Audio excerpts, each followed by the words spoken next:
The UN Climate Change Conference at Bali is considered the next step in fostering a new international treaty to combat global warming.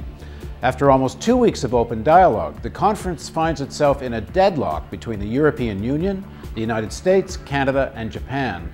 The EU is demanding that industrial nations lower their emissions of greenhouse gases by 25 to 40% by the year 2020, while the US, Canada, and Japan are refusing to accept concrete targets. Ben Wikler, Climate Change Campaign Director for Avaz.org, joins us from Bali, leading against wicker that looks like very Bali-esque, Ben. Your organization and some other NGOs in the last couple of days have been issuing an award called the Fossil Award, I believe it is, and Canada and the US are tied for being the most obstructionist nations in the Bali process. Tell us why they got the awards and give us an update on what's happening in Bali. Well, traditionally, or at least for the past few years, the United States has cleaned up in the fossil awards, which are given to the countries that do the most to impede progress at these negotiations. Bush actually won the Fossil of the Century Award in 2005. But this year, the U.S. was behaving itself at the beginning, and Canada was doing most of the obstruction. There are a few different issues that are sort of the center of contention at these negotiations. One of them is these cuts by 2020 of 25 to 40%. And Canada has been working in a number of different ways to try to remove any reference to those targets from the texts. Canada has been asking for special exceptions to be made for countries that would be unduly burdened by binding emissions reductions like that. We have lots of tar sands that could provide a lot of money for us if oil prices keep rising. On Canada, it should be noted that our current government, led by Prime Minister Harper, that his party is very rooted in Alberta and tar sands money, and the Harper government's been very, very connected to oil sands lobbying. I'm not so sure he really reflects Canadian public opinion right now, but certainly he is in government. That's right. The Harper government really is not representing most Canadians here. And at my organization, Avaz, we emailed our Canadian members about Harper's obstructionism at this conference, and in the space of about 48 hours, 65,000 of them have signed a petition to Harper urging him to allow progress at these talks. Even among the Canadians that are here, there's a tremendous sort of sense of, at first frustration, and now it's kind of outrage about the Canadian government working arm in arm with Bush to make sure that these talks don't result in any really substantive treaty.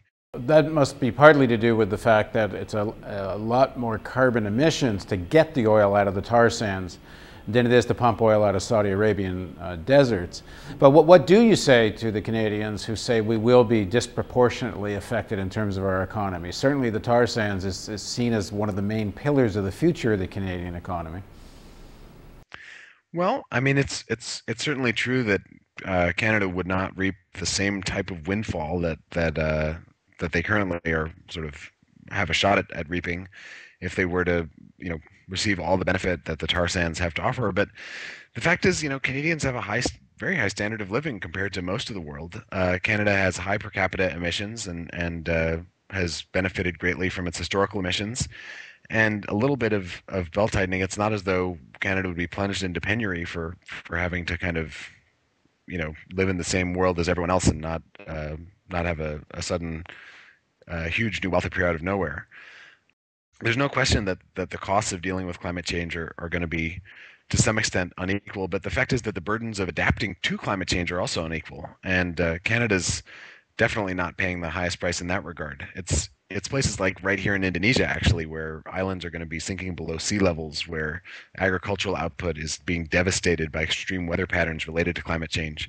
So there's the other side of the coin for Canada is that the worst costs that climate change that's already occurring inflict, those aren't visited on Canada either. For people in Indonesia and Bangladesh and across Africa, when they look towards what's happening in the U.S., the positioning of the Bush administration, but even in the election campaign itself, they must be wondering, how the heck is this not a bigger issue in the U.S.?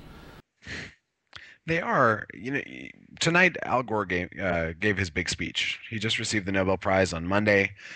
He arrived at the conference. He's sort of the biggest star here. We ought to feel a sense of exhilaration that we are the people alive at a moment in history when we can make all the difference. That's who you are. You have everything you need. We have everything we need, save perhaps political will. But political will is a renewable resource. In his speech, he said, I know that this isn't the type of thing diplomats say, but I'm not representing the United States in an official capacity, so I can speak an inconvenient truth. The United States is the biggest obstruction to progress at these talks. And the room exploded in applause.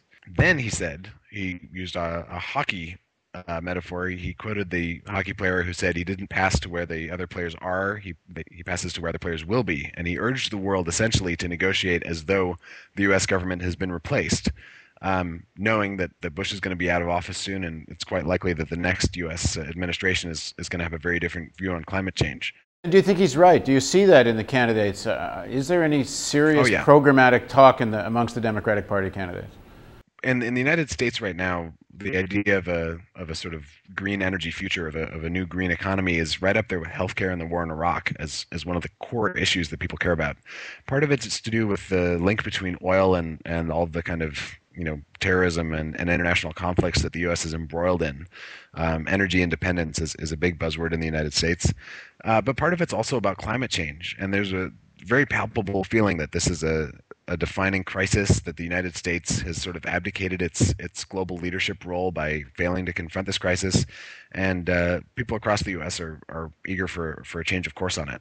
But concretely, what's being proposed by the Democratic Party, the energy bill that's just passed Congress, been filibustered in the Senate the last couple of days. They're going to take another go at it. It's called a good step because at least it's a step. But do you think that that bill really can take a serious move towards hitting the kind of targets that are being proposed in Bali? Well, it's they say the greatest journey begins with a single step. This is maybe 2/3 of a step, the energy bill in the U.S. It's novel and it's remarkable in that it's moving in the right direction. The energy bills that have passed under the Bush administration have generally been subsidies to oil companies rather than attempts to actually shift the way energy is produced and consumed. But the bill, it's not going to have a major impact on the total amount of carbon emissions from the United States. The U.S. contributes about 1/4 of the world's greenhouse gases. That's about 2 billion metric tons per year. And the impact of this bill is going to be measured in the tens of millions. So it's nothing to sneeze at, but it's not on par with the crisis.